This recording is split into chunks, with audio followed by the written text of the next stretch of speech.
ಆದೇಶ ಬಂದಿದೆ. ದಾವಣಗೆರೆ ಮತ್ತು ಬಾಗಲಕೋಟೆ ಸೀಟನ್ನು ಹೈಕಮಾಂಡ್ ಬಾಗಲಕೋಟೆಗೆ ಉಮೇಶ್ ಮೇಟಿ ಎರಡನೇ ಮಗ ಅವ್ರಿಗೆಲ್ಲರೂ ಕೂಡ ಅವರು ಒಮ್ಮತದಿಂದ ನಾವೇನು ಶಿಫಾರಸು ಮಾಡಿದ ಆ ಪ್ರಕಾರ ಒಪ್ಕೊಂಡಿದ್ದಾರೆ. ದಾವಣಗೆರೆ ಸೀಟ್ ಕೂಡ ಎಲ್ಲ ಮೈನಾರಿಟಿ ಲೀಡರ್ಸು, ಚೀಫ್ ಮಿನಿಸ್ಟರು, ನಾನು, ನಮ್ಮ ACC ಜನರಲ್ ಸೆಕ್ರೆಟರಿ ಜಮೀರ್ ಅವರು, ನಜೀರ್ ಅವರು, ಸಲೀಂ ಅವರು, ನಾಜೀರ್ ಹುಸೇನ್ ಅವರು,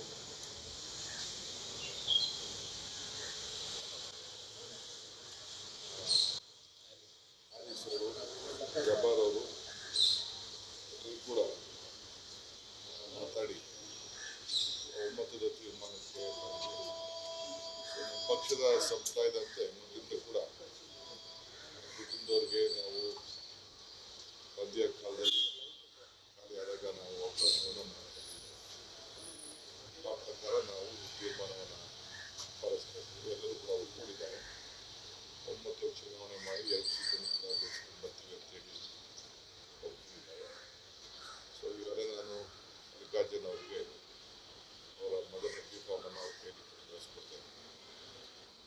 ಸೊ ನಾಳೆ ನಾನು ಮತ್ತು ಮುಖ್ಯಮಂತ್ರಿಗಳು ಕೆಲವು ನಾಯಕರು ನಾವೆಲ್ಲ ಹೋಗ್ತಾ ಇದ್ದೀವಿ. ದಾವಣಗೆರೆ ಮತ್ತು ಬಾಗಲಕೋಟೆ ಹೋಗಿ ನಾಮಪತ್ರವನ್ನು ಸಲ್ಲಿಸುವಂಥ ಕಾರ್ಯಕ್ರಮದಲ್ಲಿ ನಾವು ಭಾಗವಹಿಸ್ತೀವಿ. ಸೊ ಬುಧವಾರ ಅವರು CM ಅವರು ಆ ಬಜೆಟ್ ರಿಪ್ಲೈ ಮಾಡಬೇಕು ಅಂತೇಳಿ ಪಕ್ಷ ನಾಳೆ ನಾಡಿದ್ದು ನಮ್ಮ ಬಿಸ್ನೆಸ್ ಅಡ್ವೈಸರಿ ಕಮಿಟಿಗೆ ಚರ್ಚೆ ಮಾಡಿ ಬುಧವಾರ ಸಾಯಂಕಾಲ ನಮ್ಮ ಶಾಸಕರ ಪಕ್ಷದ ಸಭೆಯಲ್ಲಿ ಮುಖ್ಯಮಂತ್ರಿಗಳು ನಿಗದಿ ಮಾಡಿದ್ದಾರೆ.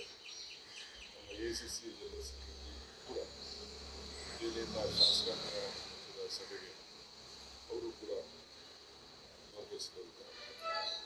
ಸೊ ಈ ಚುನಾವಣೆ ಏನು ವಿಚಾರದಲ್ಲಿ, ಟಿಕೆಟ್ ವಿಚಾರದಲ್ಲಿ ವಿಭಿನ್ನವಾಗಿ ಕೆಲವು ಚರ್ಚೆಗಳನ್ನ ಮಾಧ್ಯಮದಲ್ಲಿ ಹೇಳ್ತಾ ಇದ್ವಿ. ಅದಕ್ಕೆಲ್ಲ ಕೆರೆಯನ್ನು ನಾವು ಮೈನಾರಿಟಿ ಲೀಡರ್ಸ್ ಎಲ್ಲ ಅಭಿಪ್ರಾಯ ಇದೆಯಾ ಸರ್? ಸಮಾಧಾನ ಇದೆ ಅವ್ರಿಗೆ ಕೇಳೋದು ತಪ್ಪಿಲ್ಲ. ಅದು ಜನಸಂಖ್ಯೆ ಆಧಾರದ ಮೇಲೆ ಹೇಳ್ತಾರೆ. ಅವ್ರದ್ದು ಯಾವ ಥರದ ತಪ್ಪಿಲ್ಲ. ಚಿಕ್ಕವಾಗಿ ಮಲ್ಲಿಕಾರ್ಜುನ್ ಅವ್ರು ಹೇಳಿದ್ರು, ಇವತ್ತು ನಾನು ವಿಡ್ರಾ ಮಾಡ್ತೀನಿ, ನಾನು ದಿನಾಂಕಕ್ಕೋಸ್ಕರ ನಮ್ಮ ಫ್ಯಾಮಿಲಿ ಮೆಂಬರ್ಸು ಮುಹೂರ್ತ ಚೆನ್ನಾಗಿದೆ ಅಂತ ಅವ್ರಿಗೆ ನಂಬಿಕೆ ಇದೆ. ನಾವೇನು ನಂಬ್ತೀವಿ ಅವ್ರಿಗೂ ನಂಬಿಕೆ ಇದೆ. ಸೊ ಅದಕ್ಕೆ ಅವರು ಮಾಡಿದ್ದಾರೆ. ನಾನು ಇವತ್ತು ವಿಡ್ರಾ ಮಾಡ್ತೀನಿ ಅವರು ಕೂಡ ಅವರು ಕೂಡ ಹೇಳಿದ್ರು, ಪಕ್ಷ ಏನು ಹೇಳ್ತಾರೆ ಆ ರೀತಿ ಕೇಳ್ತೀವಿ. ನಾವೇ ಬಲವಂತವಾಗಿ ಅವರ ತಾಯಿಗೆ, ಸಮರ್ಥ ತಾಯಿಗೆ ನಾವು ನಿಲ್ಲಿಸಿದ್ವಿ. ಅವ್ರಿಗೆ ಇಷ್ಟ ಇರಲಿಲ್ಲ.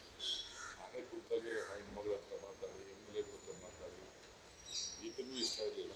ನಾವೇ ಒಪ್ಪಿಸಿದ್ದೆ. ನಾವು ಪಾರ್ಲಿಮೆಂಟ್ ಪಕ್ಷಕ್ಕೆ ಒಂದು ದೊಡ್ಡ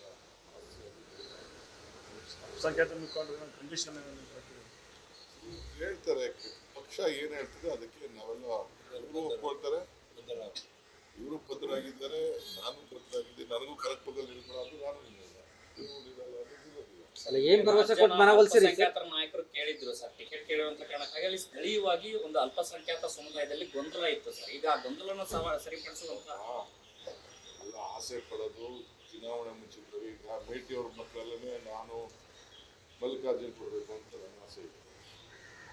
ಕೆಲವರು ರೂರಲಲ್ಲಿ ಮಗಳು ಕೇಳಿದ್ರು, ಅವ್ರ ಹೆಣ್ಮಗಳು ಸಭ್ಯ ಪ್ರೆಸಿಡೆಂಟ್ ಇದ್ರು, ಇನ್ನೊಂದು ಹೆಣ್ಮಗಳು ಕೇಳಿದ್ರು, 4 ಜನರು ಕೇಳಿದ್ರು. ಒಂದು ಕುಟುಂಬದಲ್ಲಿ ಆ ರೀತಿ ಆಸೆ ಇರುವಾಗ ಬೇರೆಯವ್ರಿಗೂ ಕೂಡ ಅಪ್ಲೈ ಮಾಡ್ತಾರೆ. ನಮ್ಮಲ್ಲೂ ಕೂಡ ಬೇರೆ ಬೇರೆ ಹೆಸರುಗಳು ಕೂಡ ಬಂದಿತ್ತು ಬಾಗಲಕೋಟೆ.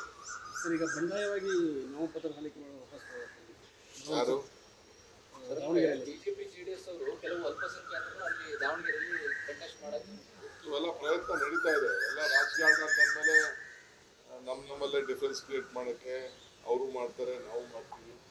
ಅವರಲ್ಲಿ ಒಮ್ಮತ ಇದೆಯಾ? ಅದು ಗಲಾಟೆ ಆದಕ್ಕೆ ಮೂರನೇ ವಿದ್ಯಾರ್ಥಿ ಬಿಟ್ಟು ಅವ್ರು ಟಿಕೆಟ್ ಕೊಟ್ಟಿದ್ದಾರೆ. ನಾನು ಅದನ್ನ ಯಾಕೆ ಅದಕ್ಕೆ ಚರ್ಚೆ ಮಾಡಕ್ಕೆ ಹೋಗಿ ಈಗ ಮೈನಾರಿಟೀಸ್ಗೆ ಏನು ಭರವಸೆ ಕೊಟ್ಟಿದ್ದೀರಾ ಸರ್? ಅವ್ರ ಪಾರ್ಟಿ ಡಿಸಿಷನ್ ಅದು, ಇದು ನಮ್ಮ ಪಾರ್ಟಿ ಡಿಸಿಷನ್. ಬಿಜೆಪಿ ಕ್ಯಾಂಡಿಡೇಟು ನಿಮ್ಮ ಕ್ಯಾಂಡಿಡೇಟ್ಗೆ ಸಮರ್ಥರು ಅಂತ ಅನಿಸಿದೆ ಸರ್ ನಿಮಗೆ? ಈಗ ಅದ್ರ ಬಗ್ಗೆ ಚರ್ಚೆ ಮಾಡೋಕೆ, ಅವ್ರ ಪಾರ್ಟಿ ಬಗ್ಗೆ ಚರ್ಚೆ ಮಾಡೋಕ್ಕೆ ಹೋಗಲ್ಲ ನಾನು. ಅದು ಯಾರನ್ನಾರು ಕ್ಯಾಂಡಿಡೇಟ್ ನಮ್ಮ ಪಾರ್ಟಿ ನಮ್ಮದು ಅವ್ರದ್ದು. ದಾವಣಗೆರೆ ಮಾಡಿರೋಂಥ ಅಭಿವೃದ್ಧಿ, ದಾವಣಗೆರೆಯಲ್ಲಿ ಶಿವಶಂಕರಪ್ಪನವರು ಮಾಡಿದಂಥ ಸೇವೆ, ಇದು ಬೆಂಗಳೂರು ನಗರ ಯಾವ ರೀತಿ ಇದೆ ಅದಕ್ಕೆ ಚೆನ್ನಾಗಿ ದಾವಣಗೆರೆ ಇದೆ. ನಾನೇ ಕಣ್ಣಲ್ಲಿ ನಾನು ನೋಡಿದ್ದೆ. ರೋಡ್ಸು ಮಾಡ್ಕೊಂಡು, ಕಾಂಕ್ರೀಟ್ ರೋಡ್ ಡೆವಲಪ್ಮೆಂಟು, ಕುಡಿಯೋ ನೀರು, ಬಡವ್ರ ಮನೆ ಎಲ್ಲ ಕೂಡ ಭಾಳ ಚೆನ್ನಾಗಿದೆ. ಕಳೆದ 40 ವರ್ಷದಿಂದ ಅವ್ರದ್ದೇ ಆದಂಥ ತ್ಯಾಗ. ಇಲ್ಲಿ ದಾವಣಗೆರೆಗೆ ವಿದ್ಯಾಸಂಸ್ಥೆಗಳು, ಹೊರಗಡೆಯಿಂದ ಬರೋರು ಎಲ್ಲ ಕೂಡ centre of the city. Congress ಪಕ್ಷಕ್ಕೆ ಆ ಕುಟುಂಬ ಒಂದು ದೊಡ್ಡ ಮೊದಲಿಂದ ಕೂಡ ಶಿಸ್ತರ ಕಾಪಾಡ್ಕೊಂಡು ಬಂದಿದೆ. ಅದನ್ನೆಲ್ಲ ಗಮನ ಇಟ್ಕೊಂಡು ಎಲ್ಲ ನಮ್ಮ ಲೀಡರ್ಸ್ ಎಲ್ಲ ಸರ್, ಆಮೇಲೆ ಮುಸ್ಲಿಮರು ಹೇಳ್ತದೆ ಒಂದೇ ಮಾತು ಸರ್, ಶಾಮನೂರವರ ನಂತರ ಅಲ್ಲಿ ಮುಸ್ಲಿಂ ಸಮುದಾಯಕ್ಕೆ ಟಿಕೆಟ್ ಕೊಡಬೇಕು, ಅವ್ರ ಕ್ಯಾಂಡಿಡೇಟ್ ಆಗಬೇಕು ಅನ್ನೋದು ಮಾತು ಕೊಟ್ಟಿದ್ರಂತೆ. ಆ ಮಾತು ಪ್ರಕಾರ ನಡ್ಕೊಳ್ತಾ ಇಲ್ಲ ಅನ್ನೋ ಒಂದು ಅಸಮಾಧಾನ ಅವ್ರಿಗೆ. ಸಂವಿಧಾನ ನಿಮ್ಮ ಹೇಳಿರ್ಬೋದು, ನನ್ನತ್ತ ನೋಡಿ. ಅದು ಲೈವ್ ಹೇಳ್ತಾ ಇರ್ತೇನೆ. ನಾವು 3 ಬಾರಿ ಜಬ್ಬಾರ್ಗೆ MSc ಮಾಡಿದ್ವಿ. ರಾಷ್ಟ್ರವಾಗಿ ಕಾಂಪಲ್ಸೇಟ್ ಮಾಡಬೇಕು. ಜಬ್ಬರ್ಗೆ ಇದೇ ಶಿವಶಂಕರಪ್ಪನವರು, SN ಕೃಷ್ಣ ಅವ್ರ ಕಾಲದಿಂದ ಆಯಿತು, ಸಿದ್ದರಾಮಯ್ಯ ಕಾಲದಿಂದ ಆಯಿತು, ಎಲ್ಲರ ಕಾಲದಲ್ಲಿ MSc ಮಾಡಿ ಕೊಟ್ಟಿದ್ದಾರೆ. ಪೊಲಿಟಿಕಲಿ ಕೆಲವು ಸಂದರ್ಭದಲ್ಲಿ ಕಾಂಪನ್ಸೇಟ್ ಮಾಡಬೇಕು. ಈಗ ನಾವು ಇಲ್ಲಿ ಇವರಿದ್ದ ಮಾನೆ ಸೀಟ್ ತೆಗೆದುಬಿಟ್ಟು ನಾವು ನಮ್ಮ ಅಲ್ಲಿ ಮೈಸೂರು ಧಾರವಾಡಲ್ಲಿ ಕೊಡೋಕ್ಕಾಗಲ್ಲ ಅಂತೇಳಿ ನಮ್ಮ ಇವ್ರಿಗೆ ಸಲೀಮ್ ಕೊಟ್ವಲ್ಲ, ಹಾಂ, ಸೊ ಅಲ್ಲಿ ಬೋಸ್ರಾಜ್ ಕೊಡಬೇಕು ಹೋಗ್ತಿದ್ದು, ಬೇಡ ಮೈನಾರಿಟಿ ಕೊಡಬೇಕು ಅಂತ ಕೇಳಿದ್ರು. ಅದು ನಾವು ಆಗ ಬೋಸ್ರಾಜ್ಗೆ ಕಾಂಪನ್ಸೇಟ್ ಮಾಡಿದ್ವಲ್ಲ. ಕೆಲವು ಸಂದರ್ಭದಲ್ಲಿ ಆ ರೀತಿ ಮಾಡಬೇಕಾಗ್ತದೆ. ಸರ್, ಈಗ ಸರ್ಕಾರಕ್ಕೆ 3 ವರ್ಷದಿಂದ ಇರೋ ಟೈಮಲ್ಲಿ ಬೈ ಎಲೆಕ್ಷನ್ ಯಾವ ಎಲೆಕ್ಷನ್ ಗೆದ್ದವ್ರೆ? ಈಗ ಅವ್ರ ಸೀಟೆಲ್ಲ ನಾವು ಗೆದ್ಕೊಂಡು ಬಂದಿದ್ವಲ್ಲ, ಅವ್ರ ಸೀಟು ನಾವು ಗೆದ್ಕೊಂಡು ಬಂದಿದ್ವಿ. ಈಗ ಬೊಂಬಾಯಿ ಸೀಟು, ಕುಮಾರಸ್ವಾಮಿ ಮನೆ ಸೀಟು, ಅದಕ್ಕೆ ಕರಿತೀವಿ. ನೀವೇ ಅದಕ್ಕೆ ಕೇಳಿ, ಅವ್ರ ಸೀಟ್ ಅದು. ಇಂಗ್ಲೀಷ್ ಆಯ್ತಲ್ಲ, ಇನ್ನೇನಿದೆ ಹೆಂಗೆ? So today